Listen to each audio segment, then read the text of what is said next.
শেষ যুগে পৃথিবীতে এমন এক ভয়ঙ্কর সময় আসবে যখন সত্য ও মিথ্যার পার্থক্য করা মানুষের জন্য অত্যন্ত কঠিন হয়ে পড়বে। সেই সময়ে পৃথিবীতে আবির্ভূত হবে এক ভয়ঙ্কর প্রতারক, মাসিহুদ দাজ্জাল। নবী করিম সাল্লাল্লাহু আলাইহি ওয়াসাল্লাম বলেছেন, আদম আলাইহিস সালাম থেকে কিয়ামত পর্যন্ত দাজ্জালের চেয়ে বড় ফিতনা আর কিছুই নেই। অর্থাৎ মানবজাতির ইতিহাসে যত বড় বিপর্যয় এসেছে তার মধ্যে সবচেয়ে বড় পরীক্ষা হবে দাজ্জালের ফিতনা।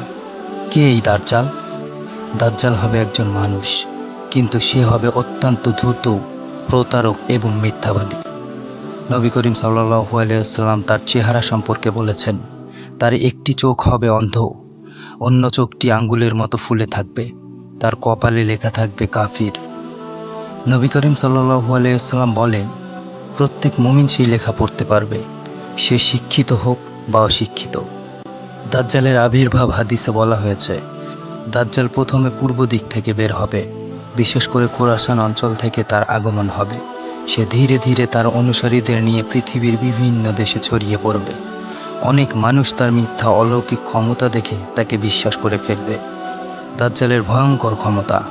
দাজ্জালের সবচেয়ে বড় অস্ত্র হবে প্রতারণা। হাদিসে এসেছে, সে মানুষের সামনে এমন সব ঘটনা ঘটাবে যা দেখে মানুষ বিস্মিত হয়ে যাবে। যেমন, সে আকাশকে বলবে বৃষ্টি নামাতে, তখন আকাশ বৃষ্টি নামাবে। সে যখন জমিনকে বলবে ফসল ফলাতে, তখন জমিনে প্রচুর ফসল জন্মাবে। সে মৃত মানুষের মতো কাউকে জীবিত করে দেখানোর মতো বিভ্রম সৃষ্টি করবে। সহিহ মুসলিমে রয়েছে। এসব দেখে অনেক মানুষ মনে করবে সে সত্যিই অসাধারণ শক্তির অধিকারী। দাজ্জালের সাথে থাকবে দুটি জিনিস, একটি হবে আগুনের মতো, আরেকটি হবে সবুজ বাগানের মতো, যা সে জাহান্নাম এবং জান্নাত বলে চালাবে। কিন্তু নবী করিম সাল্লাল্লাহু আলাইহি ওয়াসাল্লাম বলেছেন, দাজ্জালের জান্নাত আসলে জাহান্নাম, আর তার জাহান্নাম আসলে জান্নাত। সহিহ মুসলিম। অর্থাৎ সে মানুষকে ধোঁকা দেওয়ার জন্য সব কিছু উল্টো করে দেখাবে। আসুন জেনে নিই দাজ্জালের অনুসারী কারা হবে। হাদিসে এসেছে, দাজ্জালের অনুসারীদের মধ্যে থাকবে অনেক ইহুদি, অনেক মুনাফিক এবং দুর্বল ঈমানের মানুষ।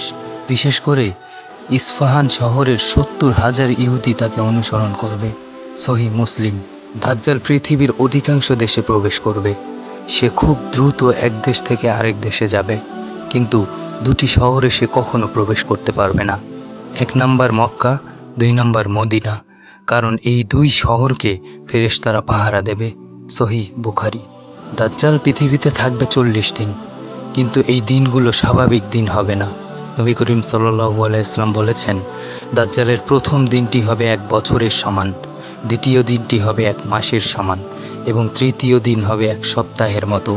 বাকি দিনগুলো সাধারণ দিনের মতোই। সহিহ মুসলিম থেকে পাওয়া গেছে। দাজ্জালের সময় পৃথিবীতে বড় অস্থিরতা দেখা দিবে। মানুষের ঈমান দুর্বল হয়ে যাবে। অনেকে খাবারের অভাব, দারিদ্র্য ও ভয়ের কারণে দাজ্জালের অনুসরণ করবে, কারণ সে তার অনুসারীদের ধন সম্পদ ও খাবারের প্রতিশ্রুতি দেবে। যারা সত্যিকার মুমিন হবে তারা দাজ্জালকে বিশ্বাস করবে না। তারা জানবে এটি আল্লাহর পক্ষ থেকে একটি পরীক্ষা। তারা ধৈর্য ধরে আল্লাহর সাহায্যের অপেক্ষা করবে। যখন দাজ্জালের অত্যাচার চরম পর্যায়ে পৌঁছাবে, তখন আল্লাহ পৃথিবীতে পাঠাবেন ঈসা ইবনে মারিয়াম। তিনি আকাশ থেকে অবতরণ করবেন দামাস্কাস শহরের কাছে। তারপর তিনি মুসলমানদের নেতৃত্ব দেবেন। ঈসা আলাইহিস সালাম দাজ্জালকে অনুসরণ করবেন। শেষ পর্যন্ত লুত নামক স্থানে তিনি দাজ্জালকে হত্যা করবেন। এর মাধ্যমে পৃথিবী দাজ্জালের ভয়ঙ্কর ফিতনা থেকে মুক্তি পাবে। দাজ্জালের ফিতনা থেকে বাঁচার উপায়। নবী করিম সাল্লাল্লাহু আলাইহি ওয়াসাল্লাম আমাদের কয়েকটি গুরুত্বপূর্ণ উপায় শিখিয়েছেন। তার মধ্যে ১ নম্বরে রয়েছে সূরা কাহফের প্রথম ১০ আয়াত পড়া এবং ২ নম্বরে বেশি বেশি দোয়া করা। ৩ নম্বরে ঈমান শক্ত রাখা। ৪ নম্বর কুরআন ও সুন্নাহর পথ অনুসরণ করা।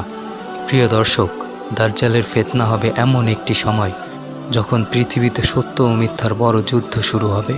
তাই নবী করিম সাল্লাল্লাহু আলাইহি ওয়াসাল্লাম বারবার আমাদের সতর্ক করেছেন নিজেদের ঈমানকে শক্ত করতে, আল্লাহর উপর ভরসা রাখতে এবং কুরআনের পথ অনুসরণ করতে।